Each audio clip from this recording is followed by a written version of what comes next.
Hai, ini Hana punya cerita.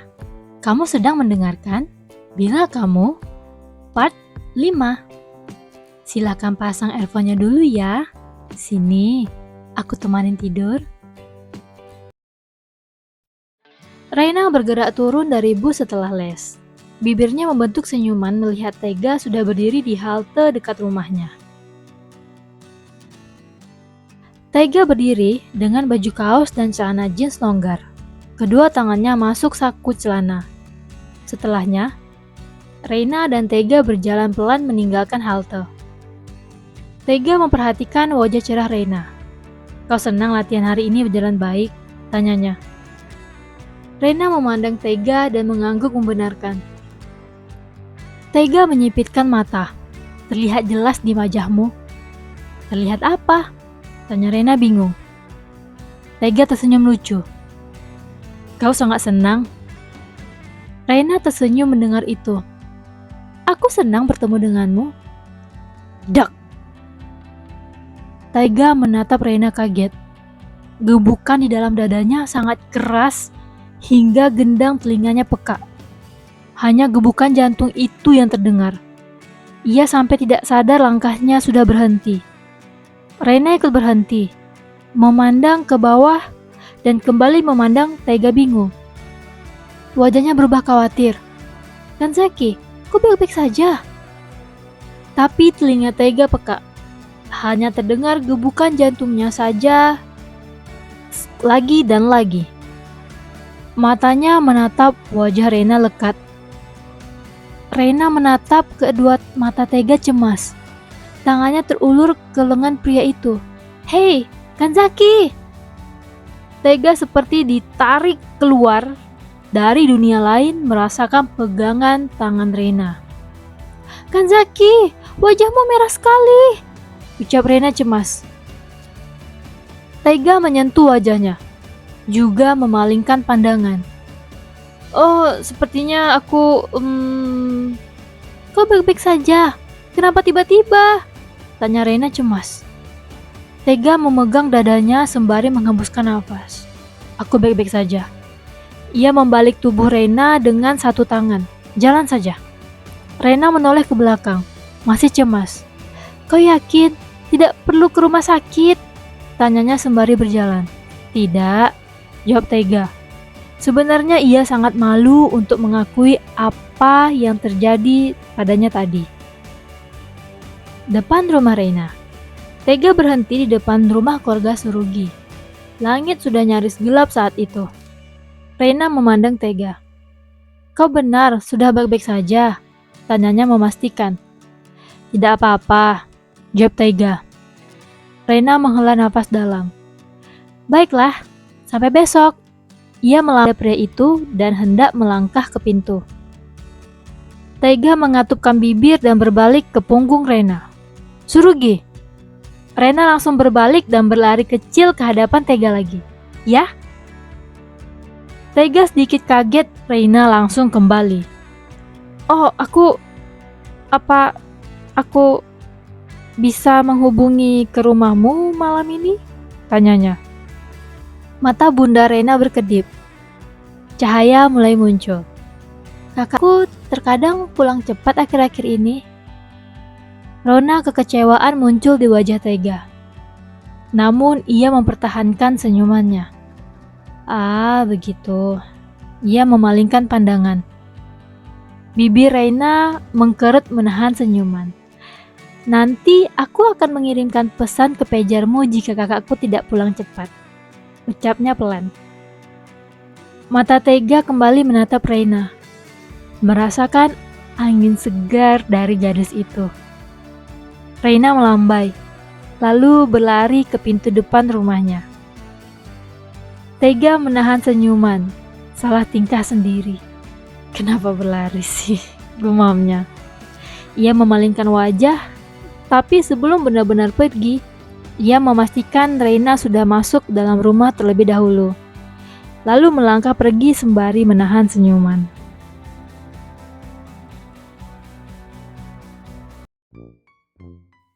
Paman Kuroda yang sedang berlalu di ruang tengah sampai berhenti. Kebingungan kenapa Tega duduk di sofa menatap benda kotak dengan layar kecil di tangan pria itu dengan serius. Kau sedang apa, Tega? Tidak sedang apa-apa, jawab Tega. Tapi matanya tetap pada benda yang ia pegang. Paman Kuroda menebak-nebak. Lalu kenapa menatap pagermu begitu? Tanyanya. Sedetik kemudian, ia langsung mengerti. Karena Tega duduk di ruang tengah untuk dekat dengan telepon rumah. Tidak apa-apa, sahut Tega lagi. Bip bip. Mata Tega membesar menatap alat pager di tangannya. Lalu menggapai telepon rumah dan memasukkan nomor. Paman Kuroda menghela nafas dalam, geleng-geleng kepala dan berjalan pergi. Halo? Ucap Tega pelan. Wajahnya berubah berseri-seri. Kakakmu belum pulang.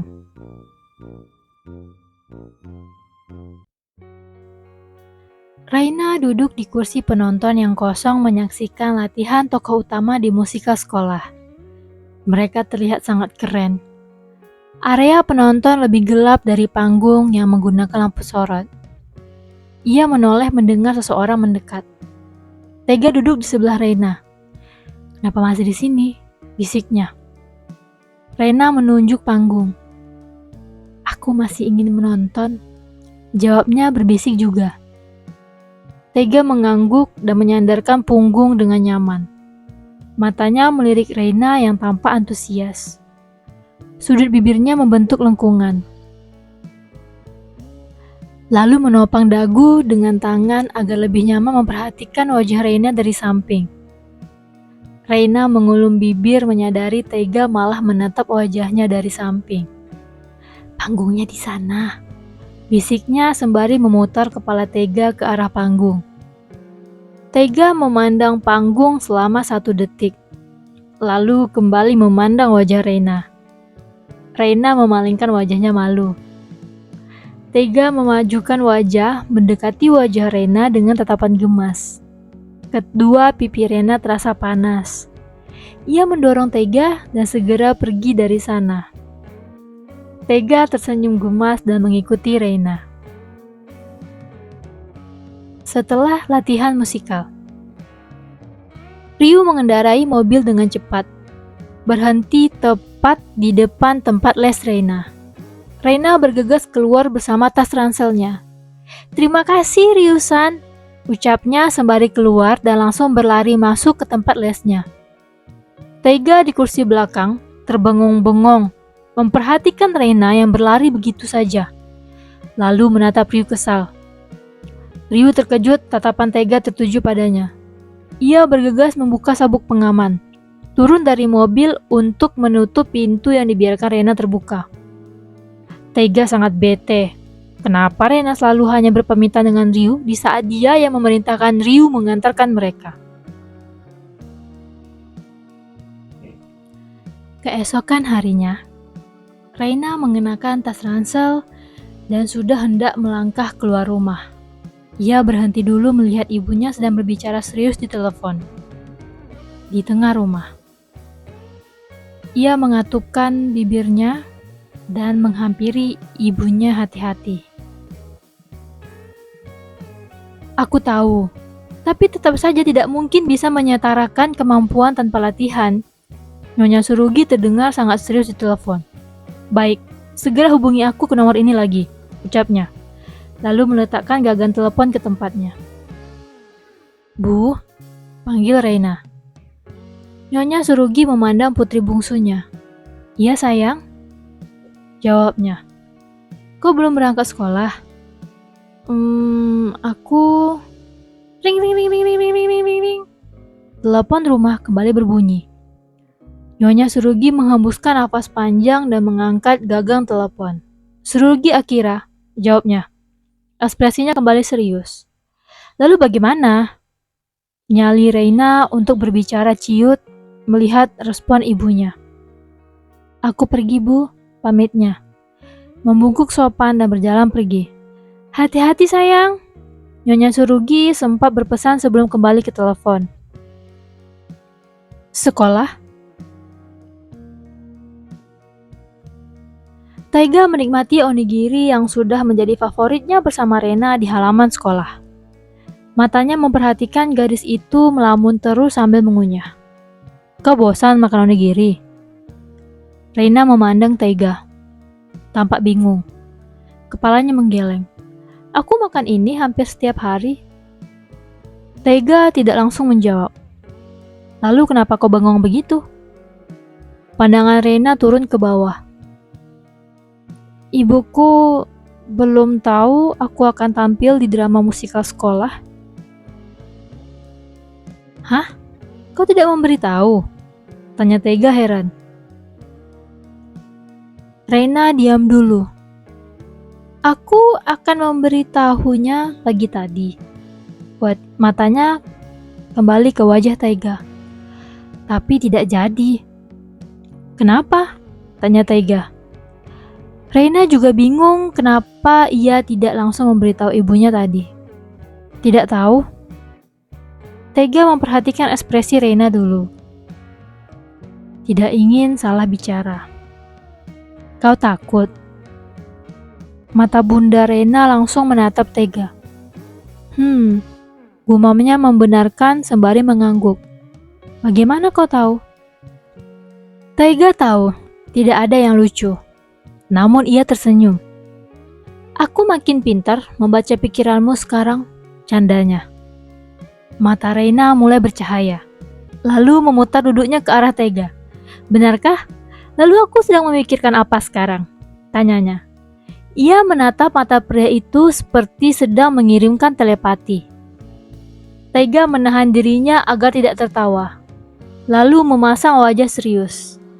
Matanya menatap kedua mata Rena untuk berpura-pura membaca pikiran gadis itu. Ia terdengar serius. Matanya sedikit menyipit. Kau berpikir? Ia menahan tawa. Aku tampan. Lanjutnya setengah bercanda. Mata Rena membesar. Wah, kau bisa membaca pikiranku! Ucapnya tak menyangka. Wajah Taiga langsung berubah terkaku. Duk duk duk duk duk duk.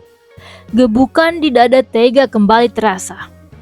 Rena mengedip-ngedipkan mata dan kembali menatap pria itu. Lalu, aku berpikir apa? Wajah Taiga terasa panas. Ia memalingkan pandangan sembari menggigit onigirinya. Bicara dengan mulutmu, ucapnya sebal. Rena manyun. Tidak asik, gerutunya. Dan lanjut makan lagi. Taiga diam-diam menepuk dadanya sendiri. Diam, jantung bodoh diam. Batinnya kesal. Dojima sudah duduk di ruang tengah sembari membaca berkas di tangannya. Ia mengenakan pakaian yang lebih santai ketika di rumah, memperlihatkan tato yang memenuhi dadanya dari kemeja yang terbuka di bagian depan. Taiga masuk ke rumah dengan tatapan kosong. Terlihat sangat lesu. Satu tangan menyeret tas ransel. Sebelah alis Dojima naik melihat tas ransel itu dibiarkan tergeletak di karpet.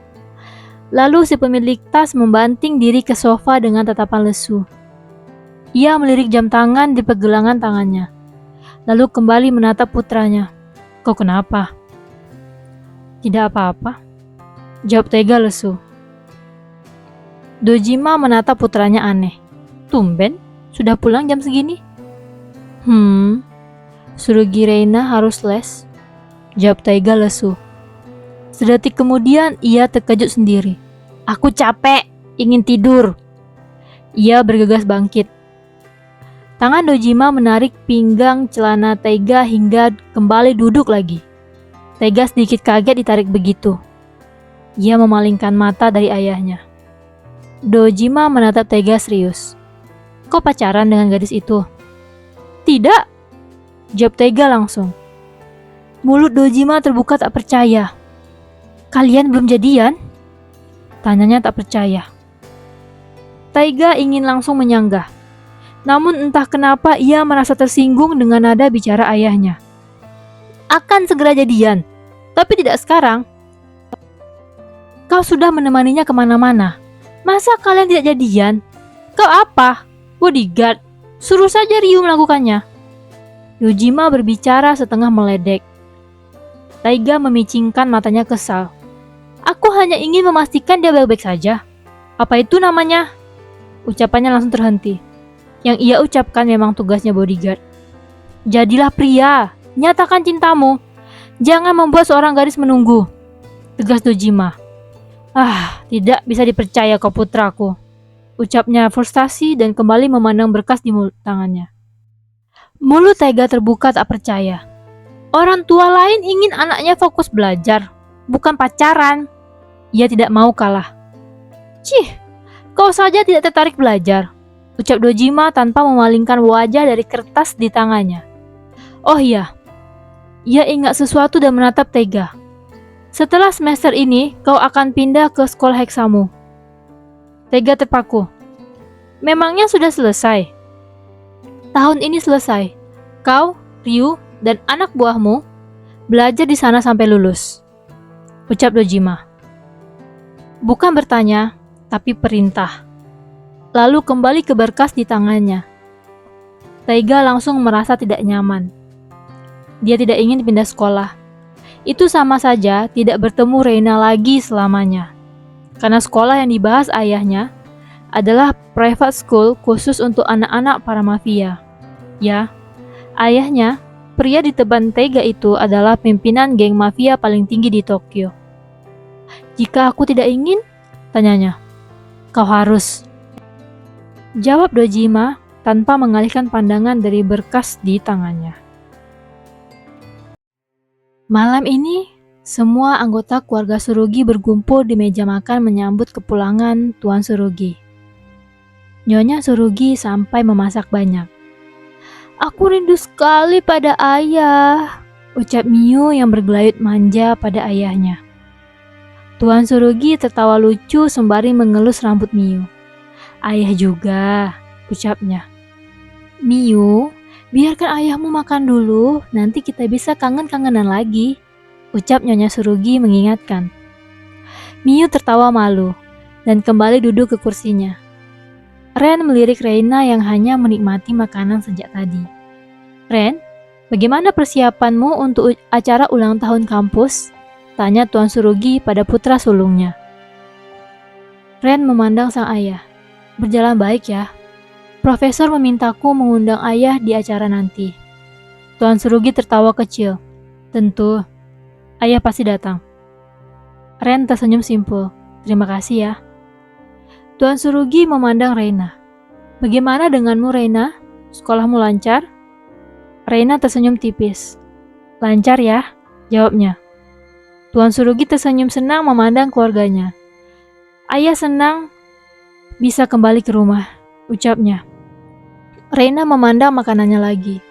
Selalu seperti itu. Orang tuanya bertanya hanya untuk formalitas saja. Mereka tidak benar-benar peduli. Tuan Surugi tersenyum memandang Miu. Dan tanggal 12 nanti Miu akan tampil di panggung balet besar pertamanya. Ucapnya senang. Spontan Reina menatap ayahnya kaget. Tanggal 12? Tanyanya.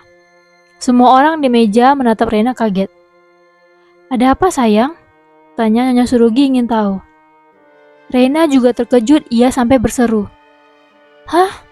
Oh, tidak, jawabnya pelan. Oh iya, bukankah pertunjukan drama musikal sekolahmu juga tanggal 12?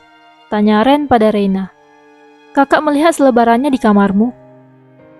Reina tertegun memandang kakaknya. Oh benar, ayahnya bilang di sekolah adiknya memang selalu mengadakan pertunjukan musikal, pasti keren. Ucap Miu memberitahu. Yang dia bahas itu adalah kakaknya Karin. Tuan Surugi memandang Ren bingung. Pertunjukan drama musikal? Tanyanya. Nyonya Surugi memandang putri bungsunya. Ibu tahu kau sangat menyukai pertunjukan musikal sayang, tapi kau bisa menontonnya lagi lain kali kan? Tuan Surugi terkekeh. Benar, ayah lupa Reina kita menyukai musikal, ucapnya sembari menatap putri bungsunya. Ibu benar, pertunjukan kakakmu tidak terjadi sering-sering kan? Dan mulut Reina terkunci. Ia tidak bisa mengatakan apapun lagi. Ren menangkap wajah kecewa Reina. Namun pembahasan di meja makan kembali bergulir tentang pertunjukan Mio. Sampai di sini dulu ya. Aku upload hari Senin dan Selasa malam. Jangan lupa like, komen, dan subscribe. Sweet dream!